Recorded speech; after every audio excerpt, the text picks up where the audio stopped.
Abutin yung mga 15 minutes bago mapaandar. 15 minutes, start ka ng start na ganun. E di, hindi ba humihina yung baterya? Bago sir. Bago, bumili na lang siya. Bago. Oh. Mga kapatid, ito yung Nissan Urban, dinala dito sa amin.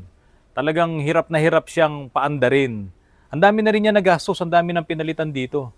Nagpalit ng fuel filter, ako ano-ano, ang dami na niyang pinalitan. Pati nga yung 4 na injectors ay pinalitan ng mekaniko na galing sa group. Ito po kasi, marami po sa atin, bawat sasakyan natin, kung ano makita mo dito, may mga group yan eh. Halimbawa, yung Honda City Group of the Philippines, yung Crosswind, yung mga ganyan, Isuzu Crosswind, Sportivo Group, yan, mga ganyan. Ang dami. Lahat halos, mga Toyota, Vios, may mga groups po yan na kinaaniba nila. Ngayon, nakapagtanong tong may-ari nito doon sa group na yun nga daw ang problema niya, hard starting. Nung una yun lang, hard starting lang. So, may mga sumagot doon sa group na ito, puntahan mo to, ito, ganito, ganyan. Ngayon, may nakausap siya doon at pinalitan ng 4 na injectors. Doon na niya pinagawa. Lahat, kung ano yung mga dapat gawin, pinagawa niya doon. Lalong gurumabi. Kasi yung injectors niya, may problema na yon, yung original. Tapos, yung ipinalit sa kanya, nasabi nung mekaniko, ay maayos daw yon dahil nga kasama nila yun doon sa group, eh hindi rin pala. Kaya pumunta na po dito yung may-ari nito. At yun nga, sabi niya, ano daw ba ang magiging problema? Baka daw sa makina na. Sabi ko, hindi. Injectors pa rin yan. Kaya nung dinala na ito yung injectors kay Chip, ang unang-unang payo ko dito, magpalit na lang ng nozzle tip. Kasi, ano eh, yung original niyang injectors na nakahiwalay, ito yung muna yung mga nozzle tip na pinalitan, no? Kasi may nabibili naman. Kapag ang inyong mga injectors ay nagkaroon ng problema, ayan, at may nabibili naman na nozzle tip, mas mabuti palitan nyo na lang ng nozzle tip. Lalo na kung ang injectors nyo ay hindi naman electronic. Yung iba, hinahasa pa to Hinahasa yan. Para nga daw gumanda yung buga. Kasi nakalapat yung pointed nung needle na to doon sa loob mismo nitong injector. Ayan. Wala nang needle to. So ayan, pumapasok doon yan. Ayan. Okay, ito yung kanyang pinaka-injectors. Meron kasi siyang extra nga. Ito yung galing na doon sa mekaniko doon sa group. No? Tinesto ni Chip, bagsak talaga yung dalawa. Tapos yung dalawa, hindi pa ganun kaganda rin yung buga niya.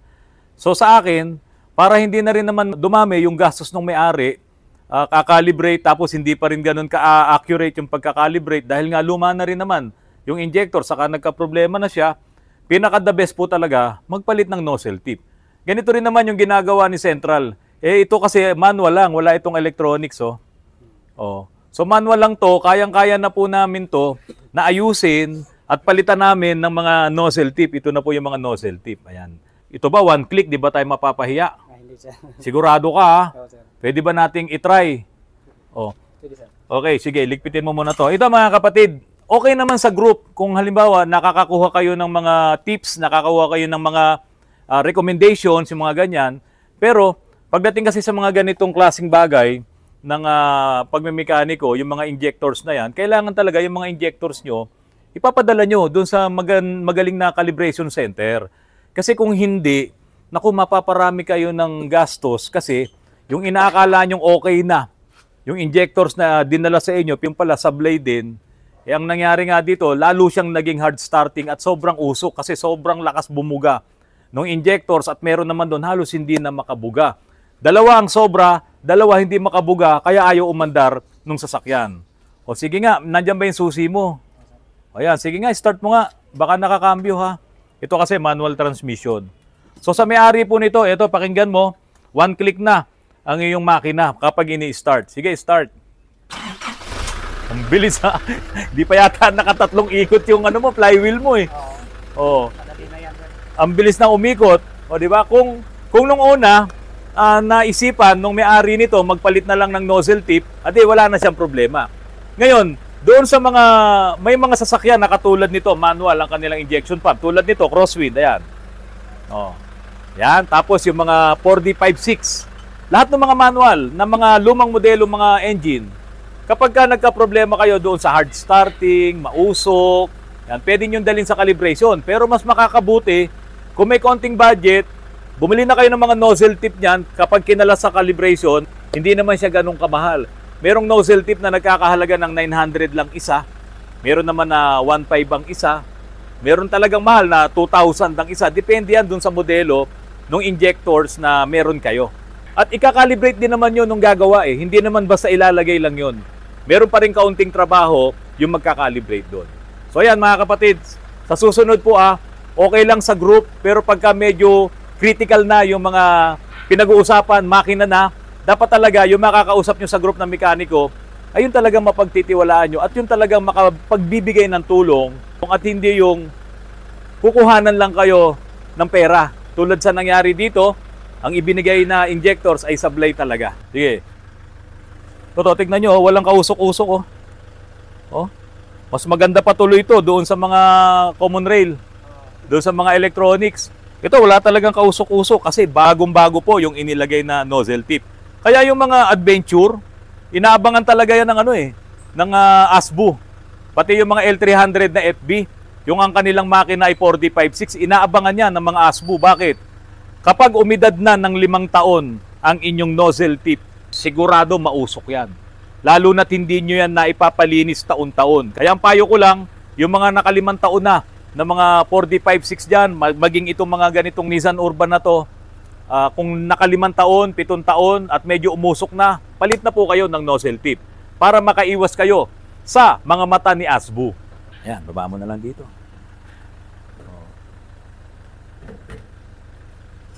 Mga kapatid, ito po yung tangke nung Innova na yun. Pakita mo yun. Ayan. Ito po yung puro kalawang na ipinakita namin sa inyo na binaba ni Al nung nakarang araw. Saan tayo nagbukas? Ito, no? Ayan yung marka, Ayan, minasilyahan din pala ni Randy para hindi kalawangin. So, yan po, nabuksan na to, nalinis na yung loob ng tangke. Yung pong Innova na yun ay gasoline engine. Kaya po, kailangan kapag iyan ay bubuksan nyo, dapat maingat talaga. So, binabaran muna namin to ng 1 buong araw ng tubig at saka namin inalis yung tubig na yon. At yun na nga po, nakapagsimula ng mag-grinder, nilinis at inacetylene. Yung acetylene welding po tayo at ayan na, okay na. Bukas maikakabit na natin to. Ito lang naman ang magiging problema talaga nung Innova na yon. At okay na, tatakbo na naman. Kaya yung lagi ko po sinasabi sa inyo, 1 buwan, 2 buwan, hindi nyo ginagamit ang inyong sasakyan. Nako, maghahakot yan ng kalawang, lalo na sa mga ganitong tangke. Yung mga modelong sasakyan ngayon, yung iba, gumagamit na po ng ibang klaseng plastic ang ginagamit nila para doon sa mga tangke, para hindi nga po kalawangin. Pero yung mga lumang sasakyan natin, yero pa rin ang ginagamit at kinakalawang pa rin siya. So mga kapatid, bantayan nyo ang inyong mga sasakyan, lalo na kung hindi nyo madalas ginagamit, hanggat maaari sana mayugyug man lang.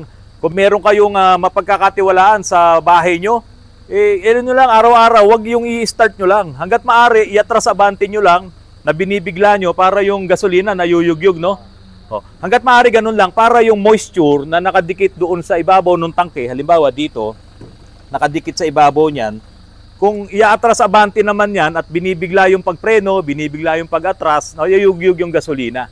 Hanggat maaari, i-full tank nyo doon sa level na okay siya para hindi talaga manaig yung mga moisture na yon at hindi kalawangin ang inyong tangke.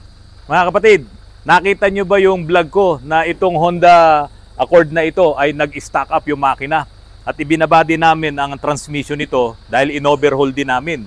Sira po kasi ang makina, sira ang transmission, medyo mahal ang nagastos. Kaya po yung may-ari nito, nagdesisyon yung may-ari nito na bilhin ko na lang daw. Kaya po, hindi po ako nagdalawang salita, hindi ako nagdalawang isip na hindi bilhin kasi itong Accord po na to ay top of the line din siya doon sa series ng Accord. Napakaganda ng loob nito at nung nakita ko naman din yung makina niya, binuo ko dahil nung sinabi niya nga bilhin ko na lang, lahat po ng mga original na pyesa ay inilagay ko po sa makina nito. At maging yung transmission nito talagang binuo ni Paring Charlie. Ibig kong sabihin ay talagang itinodo ni Paring Charlie yung kanyang galing para yung takbo nito ibigay talaga nung transmission. Alam niyo ba kung magkano ko po ito nabili? Nabili ko lamang po ito ng 150,000 pesos. Pero siyempre lahat ng gasto sa overhaul ng engine at sa overhaul ng transmission ay sa akin na. Ngayon, ito na po, maganda na po yung Honda Accord. Yan. medyo malakas lamang po siya sa gasolina. At tinest ko po siya 1 week, parang lumalabas po ay 1 week, 1,000. Dito po akyat baba sa Kainta, papunta rito sa amin. Medyo malakas na yon, Al, kasi 1,000 eh. 1 linggo, 7 days, ang lapit ko lang, Kainta lang. Kasi nga dito naman kasi puro bundok eh.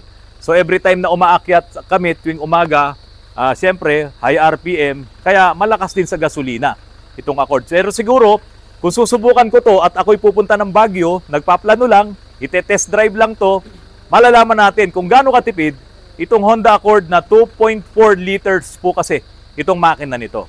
Kaya po, dun sa may-ari po nito, maraming salamat din sa iyo at ipinagkatiwala mo sa akin na ako na ang bumili ng iyong sasakyan. Thank you po, sir. Mga kapatid, dapit hapon na talaga. Ito po yung ating parking ng Autorans po ito. Sabi nga, Camp Autorans. Talagang putik na putik pa kasi nga itong nakaraang bagyo talagang halos lumubog yung mga sasakyan dito sa sobrang lambot ng lupa. Kaya naghahanap ako ng magtatambak dito. Kung meron sa inyo dyan na may mga panambak po kayo, dito po libre nyo maitatambak sa Autorans Camp. Ito po mga nakikita nyo mga sasakyan, tulad nitong Subaru po na to, ito tapos na yan. Maging yung mga nandun, mga tapos na yan, ready na po yan for release. Kaya lang siguro dahil nga sa nag-uulan itong mga nakaraan, kaya hindi pa po kami naakyat dito ng mga may-ari. Marami tayong sisimentohin pa dito para gumanda talaga itong ating parking. Hindi pa lang talaga maisabay dahil kailangan ko pa ng panambak. Wala na. Gulay na. Mga kapatid, magandang gabi po sa inyong lahat. Alam niyo po itong expander na to, nung kausap ko kanina yung mag-asawa na may-ari nito, nagtataka nga po sila, bakit ang dami pong pinalitan sa kasa itong nakaraang March 2025. Ang dami po talagang pinalitan. Ito po ay 2018 model ha.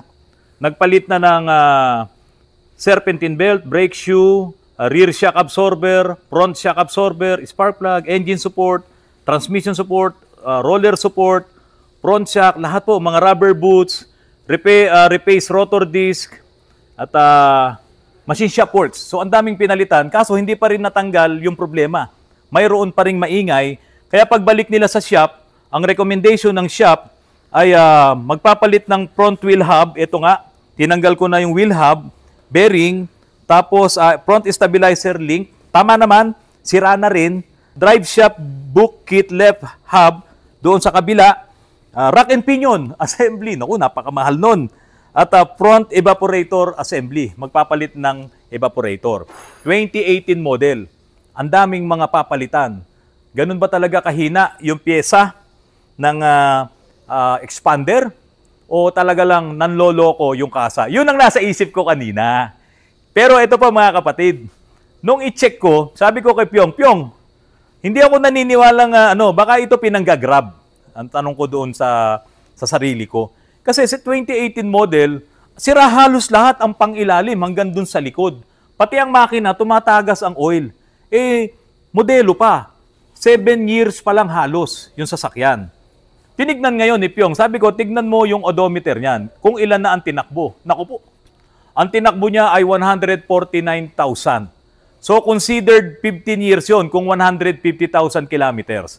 So 149,000 kilometers, kaunti na lang 150 na, tumakbo na to halos ng 15 years. Parang ganun ang bilang dyan. Kasi ang average po na gamit natin ng ating mga sasakyan sa isang taon, mga 10,000 kilometers lang eh. Mataas na yung 12,000 kung opisina bahay ka lang. So ang sabi ko sa asawa ko, pakitawagan mo sila. Kasi kung ito ay ginamit na pang-grab, okay lang yun. Yun talaga ang magiging problema, marami. Ngayon, kung hindi naman to ginamit ng Grab, bakit ganun kataas? Yung pala ito, yung may-ari pala nito, araw-araw, sa pagpasok nila sa kanilang opisina, mula Gentry, o ano yung Gentry? General Trias Cavite, Manila, araw-araw yun. O sabihin na natin, 6 days a week, malayo din po talaga yun. Kaya po pala ito, lumaki ang kanilang kilometrahe dahil nga po doon sa araw-araw na gamit. At naiuwi na raw din po nila ito, land drive, diyan po sa Samar. So, pero pagdating sa Roro, sasakay yan, di ba? So, malaki na po yung tinakbo. Kaya ngayon, sabi ko sa misis ko, tawagan mo ulit sila. Hindi lang ito ngayon ang i-check natin. Kasi sa tindi nung tinakbo niya na 150,000, marami na rin tayong i-check dito. Baka nga madagdagan itong sinasabi pa ng kasa. na mga gagawin namin. No? So, yun lang po. Dito lang, may nakita lang ako na mali si Kasa dito kasi yung front evaporator assembly papalitan daw. Pero ang problema po nito ay yung kanyang blower lang doon sa aircon sa harap. Kasi yung sa likod gumagana, sa harap ay walang hangin kasi nga po, nasira na po yung kanyang blower doon sa evaporator sa harapan. Okay, so ito po, sulit na sulit, itong expander na to. Ang inakala ko, nanloloko si Kasa, yung pala talaga, laspag talaga yung mga pangilalim nito. Ang inakala ko, mahina ang pyesa ng expander, yung pala hindi. Biro mo, considered 15 years na po yung trabahong ibinigay nito doon po sa mga may-ari. Nako, may pahabol pa. Ano yung nakita mo sa ilalim? Lakas mo. Tagas po yung transmission oil seal, sir. Doon sa pagitan po. Paano mo nasabing transmission ang tumagas? Anong kulay yung fluid na nakita? Pula po. Nako, edi siyempre sa transmission nga yun. Kasi kung medyo maitim-itim, sa makina. Sa makina po, sa Oo. valve cover po. Pero doon ang nakita mo, ATF. ATF po. Nako. So magbababa pa pala ng transmission to. Huwag na pong magulat yung may-ari nito. Kasi nga po, doon sa tinakbo niya na 150,000 kilometers, posible talaga. Hindi lamang yung transmission oil seal ang papalitan natin dito. Pati yung mga oil seal nito doon sa axle. Once na ibaba natin yon, yung dalawang oil seal doon sa axle, palit tayo, huhugutin mo ngayon yung ano niyan, UCB, kasama yung axle. So yan po yung mga gagawin natin. Mapaparami po talaga ang gastos nyo. Kailangan na po yon dahil yung mga pyesa ng inyong sasakyan, inabot niya na talaga yung wear and tear. Para hindi na kayo magpabalik-balik at tulad nga nung ikino-complain nyo kanina doon sa akin, na babalik na naman kayo sa kasa, malaki na naman yung inyong gagastusin. Iyon naman pala, talagang ang laki na po ng tinakbo ng inyong sasakyan. Kaya po, wag po kayo magugulat kapag bukas ay sa Monday, i-update po namin kayo ng lahat ng mga gagawin dito po sa inyong expander. Mga kapatid, maraming salamat po sa patuloy na panonood nyo po ng aking mga vlogs. Natutuwa po ako at lumalaki ang aking puso. Kaya pala ako na high blood dahil napakarami po talaga na pumupunta po dito sa amin at talagang pinanunood nila ang aking vlogs. Simula pa lang sa gabi hanggang napupuyat na raw po sila. At yung iba naman, madaling araw sa kanilang pagising ay tinututukan na po ang aking mga vlogs. Maraming salamat po sa inyo. Sana po ay patuloy nyo pang panoorin ang aking mga vlogs at makatulong po ako sa inyong pag-maintain ng inyong mga sasakyan. Pinagpapawisan po ako dahil gustong-gusto ko po ngayon na ako'y laging pagpapawisan para ako po ay makapag-e-exercise pang mabuti. Dahil po, medyo mataas ang ating blood sugar at kailangan talagang bumaba ito para po maging healthy at fit po ang inyong lingkod. Hindi na po ako nagra-rise, wag po kayong mag-alala. Magandang gabi po sa inyong lahat.